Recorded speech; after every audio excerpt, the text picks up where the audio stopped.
Hello everyone, this is Maik Mahajan. Welcome to my channel. If you find my videos useful, so please like, subscribe and share my videos. अगर आपको मेरी previous videos देखनी है तो मेरे channel की playlist में जाके आप देख सकते हैं.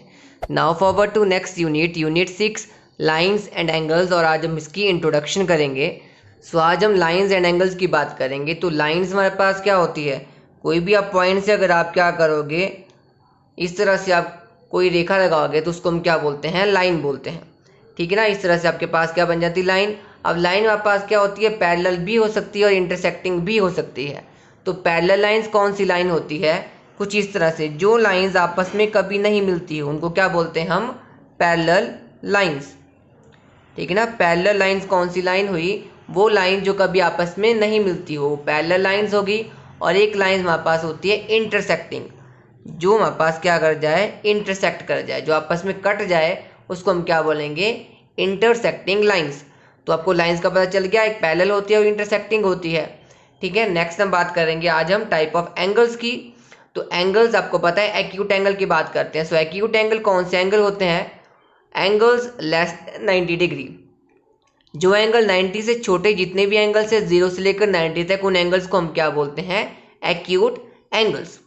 नेक्स्ट हमारे पास है ऑब्ट्यूज एंगल. ऑब्ट्यूज एंगल क्या होते हैं, वो एंगल जो 90 और 180 के बीच में होते हैं. तो 90 से बड़े और 180 से छोटे जितने भी एंगल्स हो गए वो ऑब्ट्यूज हो गए. फॉर एग्जांपल हमारे पास हो गया 120 डिग्री मान लो. तो 120 डिग्री कैसा एंगल हमारे पास हुआ, ऑब्ट्यूज एंगल हुआ, क्योंकि वो 90 और 180 के बीच में आता है. नेक्स्ट है स्ट्रेट एंगल. स्ट्रेट से हम समझ रहे हैं कि जो हमारे पास बिल्कुल सीधी लाइन आपके पास होगी, 180 डिग्री का जो एंगल जब बनेगा तो उसको हम क्या बोलते हैं, स्ट्रेट लाइन. तो 180 डिग्री वाली लाइन को हम क्या बोलेंगे, हमेशा स्ट्रेट एंगल बनेगा उस पर. नेक्स्ट राइट एंगल क्या होता है, राइट का मतलब बिल्कुल सीधा हमारे पास. तो राइट एंगल क्या होता है, जिसमें एंगल 90 डिग्री होगा उसको हम क्या बोलेंगे, राइट एंगल बोलेंगे. नेक्स्ट हमारे पास क्या होता है, रिफ्लेक्स एंगल.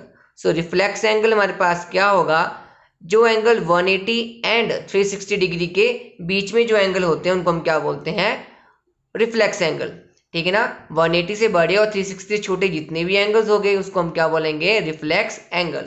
और एक आपके पास एंगल होता है complete angle. So complete angle हमारे पास क्या होता है, जो एंगल ऑफ 360 डिग्री. ठीक है ना. 360 डिग्री को हम क्या बोलते हैं, एंगल को, उसको हम बोलते हैं कंप्लीट एंगल. जैसे मान लो आपके पास कुछ इस तरह से है, तो ये जो पूरा एंगल बनेगा आपके पास, ये कितना बनेगा, 360 डिग्री. तो इसको हम क्या बोलेंगे, कंप्लीट एंगल. तो ये आपके पास थे टाइप्स ऑफ एंगल्स. अब हम बात करेंगे नेक्स्ट पेयर ऑफ एंगल्स की, कि एंगल्स की किस तरह से कौन कौन सी पेयर्स बनती है. नेक्स्ट टॉपिक है पेयर ऑफ एंगल्स, कि एंगल्स किस तरह से पेयर में आती है और उनको हम क्या क्या बोलते हैं. सो फर्स्ट हमारे पास है कॉम्प्लीमेंट्री एंगल्स. तो कॉम्प्लीमेंट्री एंगल्स कौन से एंगल होते हैं, एंगल सम इज 90 डिग्री. जिन एंगल का सम 90 डिग्री होता है उनको हम क्या बोलते हैं, कॉम्प्लीमेंट्री एंगल्स. ठीक है. सप्लीमेंट्री एंगल्स क्या हो गए, एंगल सम इज 180 डिग्री. जिन एंगल्स का सम क्या होता है, 180 डिग्री होता है, उनको हम क्या बोलते हैं, सप्लीमेंट्री एंगल्स. ठीक है. तो ये कॉम्प्लीमेंट्री एंगल्स, सप्लीमेंट्री एंगल्स आपने पहले भी पढ़े हैं.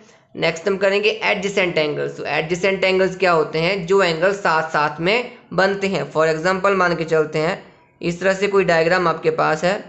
ठीक है. और यहाँ पे आपके पास कुछ इस तरह से बन रहा है. तो यहाँ पे मान लो यहाँ पे ए एंगल है, यहाँ पर हमारे पास क्या एंगल है, बी एंगल है. तो ये जो एंगल बन रहे हैं इनको हम क्या बोलेंगे, एडजेसेंट एंगल्स. तो ए और बी कैसे एंगल हुए, एडजेसेंट एंगल्स. जो एंगल साथ साथ में बनेंगे उसको हम क्या बोलेंगे, एडजेसेंट एंगल्स. तो इस डायग्राम में अगर हम देखेंगे तो ए एंड बी हमारे पास कैसे हुए, आर एडजेसेंट एंगल्स. ठीक है. तो हमारे पास ए एंड बी यहाँ पे एडजेसेंट एंगल्स हुए. नेक्स्ट है वर्टिकली ऑपोजिट एंगल्स. तो वर्टिकली ऑपोजिट एंगल्स कौन से एंगल्स हुए, मान लो जब कोई लाइन आपके पास क्या करती है, आपस में इंटरसेक्ट करती है, कट करती है कोई लाइंस, फिर क्या होता है, किसी वर्टेक्स के ऊपर जो एंगल बनते हैं आमने सामने उनको हम बोलते हैं वर्टिकली ऑपोजिट एंगल. आपको पता चल रहा है, वर्टिकल का मतलब वर्टेक्स, एक वर्टेक्स भी बनेंगे, ऑपोजिट बनेंगे, आमने सामने बनेंगे. तो किसी वर्टेक्स के ऊपर जो आमने सामने एंगल बनते हैं उसको बोला जाता है वर्टिकली ऑपोजिट एंगल. मान लो ये एंगल 1 हो गया, ये एंगल 2 है, यहाँ पर एंगल 3 है और यहाँ पर एंगल 4 है. तो मतलब क्या हो गया, वन एंगल 1 और 2 आपस में ऑपोजिट एंगल है, वर्टिकली ऑपोजिट एंगल, और 3 और 4 आपस में वर्टिकली ऑपोजिट एंगल हुए। तो एक प्रॉपर्टी होती है वर्टिकली ऑपोजिट एंगल्स की कि वो आपस में क्या होते हैं, इक्वल होते हैं। तो 1 किसके इक्वल हो जाएगा यहाँ पर 2, तो 1 एंगल इक्वल टू एंगल 2 हो जाएगा, और एंगल 3 किसके इक्वल हो जाएगा, एंगल 4 के, क्योंकि ये वर्टिकली ऑपोजिट एंगल है और आपस में क्या है, ये इक्वल है। नेक्स्ट बात करेंगे हम ऑल्टरनेट एंगल्स की। तो ऑल्टरनेट एंगल्स क्या होते हैं, मान लो आपके पास कोई दो पैरेलल लाइंस हैं, ठीक है, और बीच से कोई लाइन आप उसको काट रही है, और ये जो लाइन काटती है इसको हम बोलते हैं ट्रांसवर्सल। ठीक है, दो पैरेलल लाइन को कोई आपके पास लाइन काटेगी, उसको हम बोलेंगे ट्रांसवर्सल। तो ट्रांसवर्सल लाइन जब कोई दो पैरेलल लाइन को काटती है, तो जो इस तरह से हमारे पास एंगल बनते हैं उनको हम बोलते हैं अल्टरनेट एंगल्स। ठीक है ना, जो आमने सामने बनेंगे उसी ट्रांसवर्सल के ऊपर, उसको हम बोलेंगे अल्टरनेट एंगल्स। सो मान लो यहाँ पर ये एंगल 1 हो गया, ये 2 हो गया, सिमिलरली यहाँ पर भी एंगल है और यहाँ पर भी एंगल है, ये 3 हो गया और ये 4 हो गया। तो ऑल्टरनेट एंगल्स की भी प्रॉपर्टी होती है कि ऑल्टरनेट एंगल्स आपस में इक्वल होते हैं। तो 1 और 2 आपस में ऑल्टरनेट एंगल बना रहा है, 3 और 4 आपस में ऑल्टरनेट एंगल बना रहा है। सो 1 किसके इक्वल हो जाएगा यहाँ पर, 2 के, और 3 किसके इक्वल हो जाएगा यहाँ पर, एंगल 4 के। तो ये हमारे पास ऑल्टरनेट एंगल्स थे। नेक्स्ट हम करेंगे कॉरेस्पॉन्डिंग एंगल्स। तो कॉरेस्पॉन्डिंग एंगल्स देखते हैं। मान लो आपके पास कोई दो पैरेलल लाइंस आपके पास बन रही है, और क्या हुआ, उसको एक ट्रांसवर्सल बीच से काट रही है। ठीक है, अब क्या होता है हमारे पास, जो एंगल्स बनते हैं कॉरेस्पॉन्डिंग, मतलब ये इस लाइन के ऊपर इसी जगह पे एंगल बन रहा है, वैसे इस दूसरी लाइन के ऊपर उसी जगह पे एंगल बनते हैं, उसको बोलते हैं कॉरेस्पॉन्डिंग। ठीक है ना, टू लाइन थी, इस लाइन ने इसको काटा, तो सेम जिस जगह पे फर्स्ट लाइन पे एंगल बना उसके कॉरेस्पॉन्डिंग हमारे पास सेकंड लाइन के ऊपर जो एंगल बनेगा उसको बोला जाएगा कॉरेस्पॉन्डिंग एंगल। तो ये एंगल 1 मान लो, ये एंगल 2 मान लो, तो ये कॉरेस्पॉन्डिंग एंगल हो गया, और कॉरेस्पॉन्डिंग एंगल्स भी आपस में इक्वल होते हैं। तो यहाँ पर एंगल 1 किसके इक्वल हो जाएगा, एंगल 2 के, और ये कैसे एंगल हुए, कॉरेस्पॉन्डिंग एंगल्स हुए। नेक्स्ट हमारे पास है alternate interior angles and alternate exterior angle. तो उसको भी देख लेते हैं।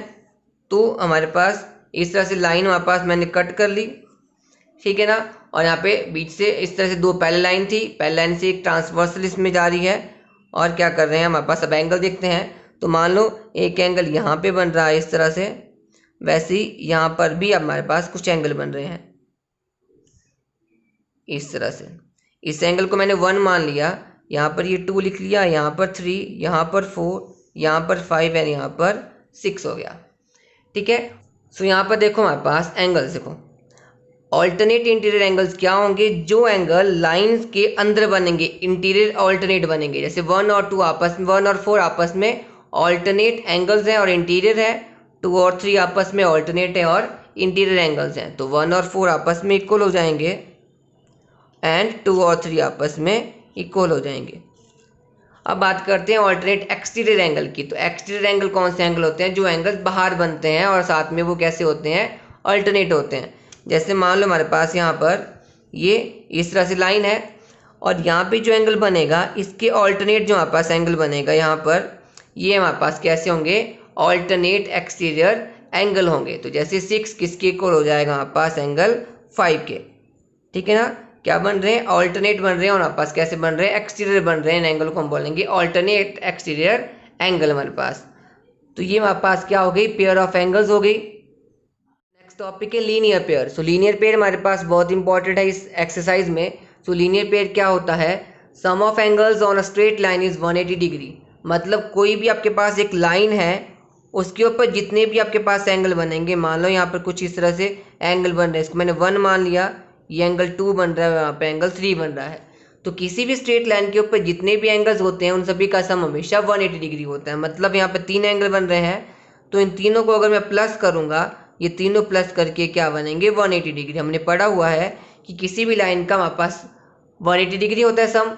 ठीक है, तो हम क्या बोल रहे हैं कि sum of angles on a straight line, किसी भी स्ट्रेट लाइन के ऊपर जितने भी एंगल्स बनेंगे, चाहे 2, चाहे 4, चाहे 6, कितने भी एंगल बन रहे हैं, उन सभी का सम हमेशा 180 डिग्री होगा। नेक्स्ट एक प्रॉपर्टी आपके पास है जो इस यूनिट में यूज होगी, sum of interior angles between two parallel lines on a same transversal is 180 degree. इसका मतलब हुआ कि अगर कोई दो लाइंस आपस में पैरेलल है, एक ट्रांसवर्सल आपको काट रही है, तो क्या बोला, सेम साइड के ऊपर जो एंगल बनेंगे, है ना, टू पैरेलल लाइंस को जो ट्रांसवर्सल काटेगी उसी के सेम साइड पे जो एंगल्स बनेंगे उनका सम हमेशा 180 डिग्री होता है। जैसे यहाँ पे 1 और 2 है तो यहाँ पर 1 और 2 का सम कितना हो जाएगा 180 डिग्री। सिमिलरली अगर आप इन एंगल्स की बात करेंगे तो ये भी सेम ही साइड के ऊपर बन रहे हैं, तो यहाँ पे 3 और 4 अगर मैं लिख लूँ तो उनका सम भी 180 डिग्री हो जाएगा। तो ये थी हमारे पास प्रॉपर्टी। लास्ट प्रॉपर्टी हमारे पास है angle sum property of a triangle, कि कोई भी हमारे पास ट्राइंगल होती है, ट्राइंगल में 3 एंगल होते हैं, मान लो 1 2 और 3 एंगल है, तो इनका सम हमेशा क्या होता है 180 डिग्री। तो angle 1 plus angle 2 plus angle 3 equal to 180 degree, कि मतलब ट्राइंगल में जितने भी एंगल्स बनेंगे उनका सम हमेशा क्या होगा 180 डिग्री होगा। सो आज की इंट्रोडक्शन लाइंस एंड एंगल्स की यहीं पे कंप्लीट होती है। नेक्स्ट एक्सरसाइज स्टार्ट करेंगे नेक्स्ट वीडियो में। अगर आपको इस इंट्रोडक्शन से रिलेटेड कोई भी प्रॉब्लम हो तो आप कमेंट सेक्शन में कमेंट कर सकते हैं। Till then thank you.